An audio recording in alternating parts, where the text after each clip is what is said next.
ওলকপি দিয়ে মুরগির মাংস তোমরা কেউ কখনো খেয়েছো?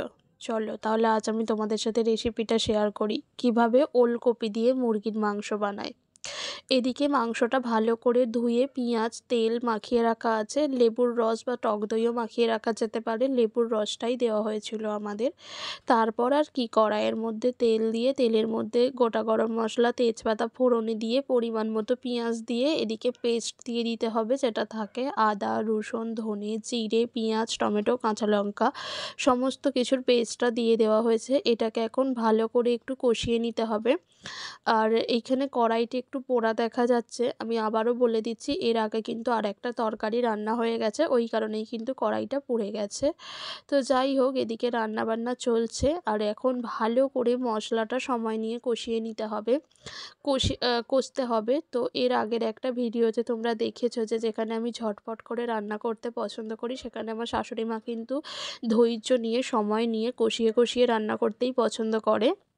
আর যদি সেটা হয় আবার মাংস, তাহলে তো কোনো কথাই হবে না, প্রায় ১ থেকে ১.৫ ঘন্টা লাগবে ওনার কষাতে। তো যাই হোক, সেটা মায়ের মতো করে রান্না করে আর আমি রান্না করি মায়ের মতো করেই করার চেষ্টা করি। আবার আমি কখনো কখনো যখন অধৈর্য হয়ে পড়ি নিজের মতোও করে নিই, কারণ দেখো ওই অত সময় নিয়ে কষিয়ে রান্না করাটা আমার সত্যি আমার পছন্দ হয় না, আমার ধৈর্য আসে না।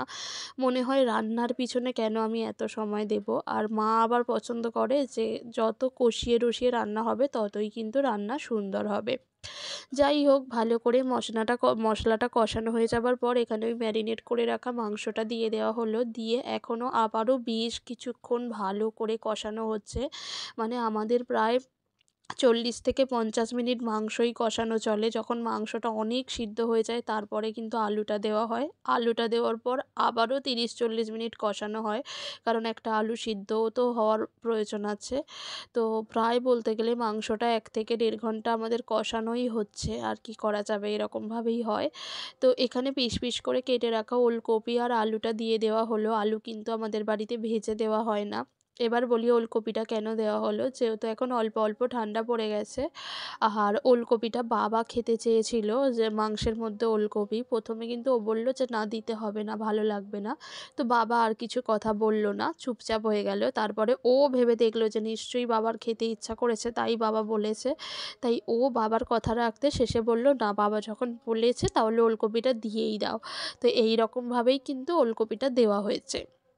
খেতে খুব ভালো লাগে। এমনি ওলকপি দেখবে যত পেঁয়াজ রসুন দিয়ে কষিয়ে রান্না করা হবে ততই কিন্তু ওলকপিও খেতে ভালো লাগে। তাই মাংসের মধ্যে ওলকপি দেওয়াতে কিন্তু টেস্টের কোনো হেরফের হয়নি। আর আমরা তো মশলাটা পরিমাণে একটু বেশিই ব্যবহার করি, তাই মাংসটা খেতে খুব ভালো হয়েছিল আর ওলকপিটাও খেতে খুব ভালো লাগছিল। মানে মনেই হচ্ছিল না যে ওলকপি দেওয়া হয়েছিল। যদিও আমি ওই ১ টুকরো মতো খেয়েছিলাম, কারণ আমি ওলকপি খেতে তেমন একটা পছন্দ করি না। মাংস খেতেই পছন্দ করি।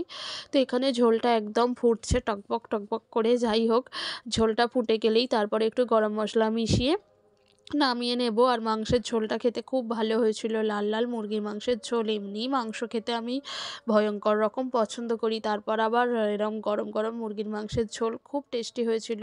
ধনেপাতা দেওয়ার কথা মনেই ছিল না, নাহলে অল্প একটু ধনেপাতা দিতাম আর কি। দীপের আর ওর খাওয়া হয়ে গেছে, এখন আমরা ৩ জন বাকি আছি।